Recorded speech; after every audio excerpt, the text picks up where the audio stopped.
you know. But I do watch what goes on around town, and it's kind of just amazes me the smearing the smearing process that goes on. One thing I do want to bring up here, and on the patch itself, Eamon wrote that we received $27,000 as far as our pay. Now, I know in the bottom it says this is all a collective information. But if you're going to write that the $20,000 is separate too.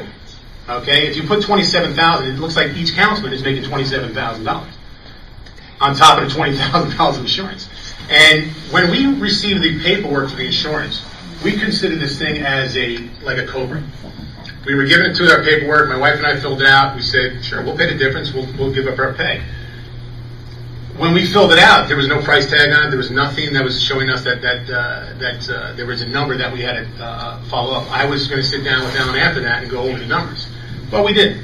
You know, we waited till the numbers came to us, and unfortunately, they came to us pretty much the same time as the public got the information. Which to me, when we have confidential stuff given to the council, I believe, I'm hoping that the council, from this point forward, will keep it to the council before it goes out to public. And, just to clear the air of the town, my wife and I saw this, we shot it down.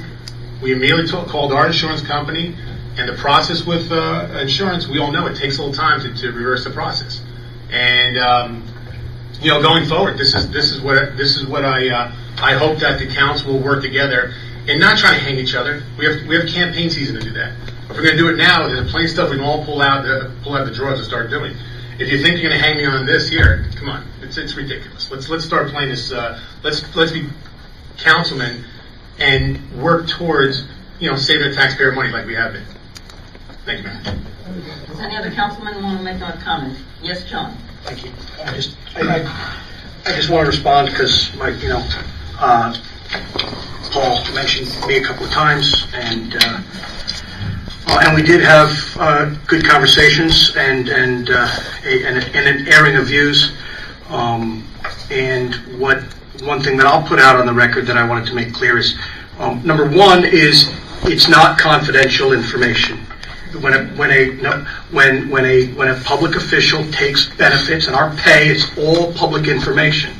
So that was one. Number two is I had no idea, and I believe Council President Courts when he says he did not know what it cost. I believe him. I had no reason. But at the time, that $20,000 was a shock to me, and I did not know. He wouldn't know how much it costs. I have insurance. I'm a business owner. When I switch from one policy to the next, I inquire as to how much it costs. So the fact that he didn't know was new information to me. And again, I believe that he didn't know. And then I also believe completely that when he did find out, he took the steps that he wanted to take to change that. But that was all coming out in March and at the end of March, and this policy begins in January. So I thought we were a couple of months behind this, and again, was a little bit surprising to me. These were the things that we discussed when we had a conversation about this, and that I would have had no idea that he didn't conscientiously take this policy at $20,000. That was my impression when reading that information. That's what surprised me. And he says he didn't have that dollar figure. I have no reason to not believe that. But again, that was new information to me. This was the middle of March, and this is 2.5 months after a policy had taken place. So that's. Okay, thank you, John. Thank you. Anybody else? Johnny? Yeah, I have a little different concern, but typically in the same matter. Maybe we should air out everything that we get. So this way, because I don't want it to come, because I cash my check, twice a month. We get paid $4,000 and we've, gotten some furloughs and now it's $3,000. So I don't want to come at the end of the year and somebody say, well, you've been cashing your check. That's ridiculous. You get paid to be out there. Excuse me. So maybe we should air out everything and all agree beforehand what we're getting. If there's pensions, if there's this, if there's that, let's air it all out, put it all out there, and agree as a council we should get those or not get them once and for all. Because, I don't want to go down after my 3 years and say, well, you've taken, let's say, 20, 36, to 70, roughly $10,000 in pay over your last 3 years. Once you add up that whole number like that, well, then it may seem bad to some people and say, oh, well, you took $10,000 from the town. And let's agree now on everything that we get, maybe, and this way it's not brought up again. Thank you, Johnny. Anybody else? Okay, Sandy, go ahead.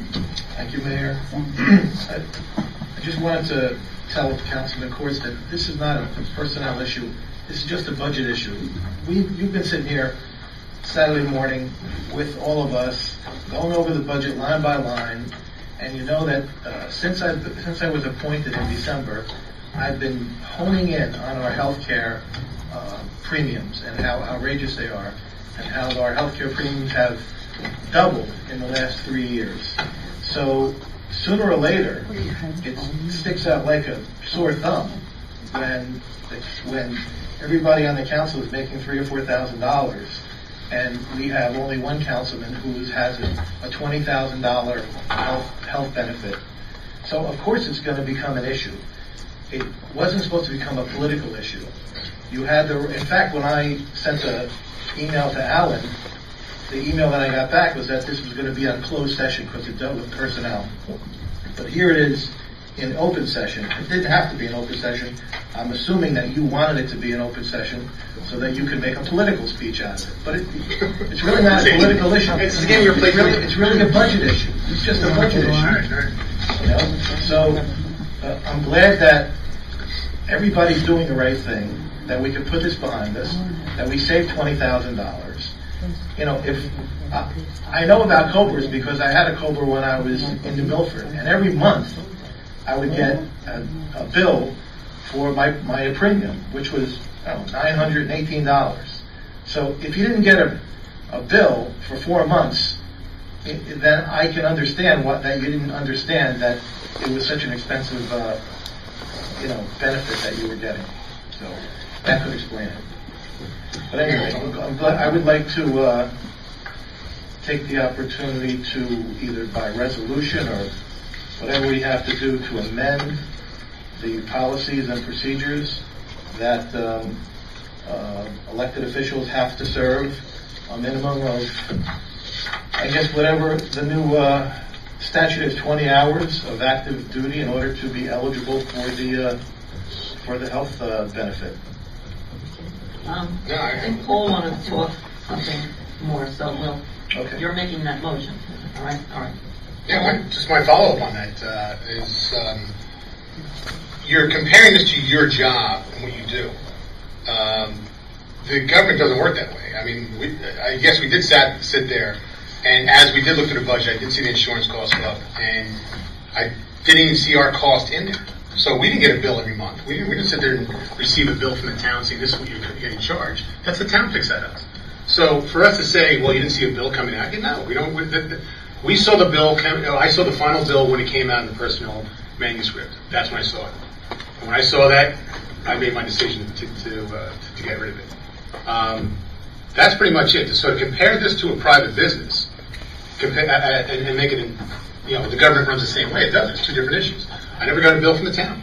If I saw that initial bill, I would have said, no, I said I'm not interested in it. At that point. But it went forward, and we were going to catch it down the line, and we did.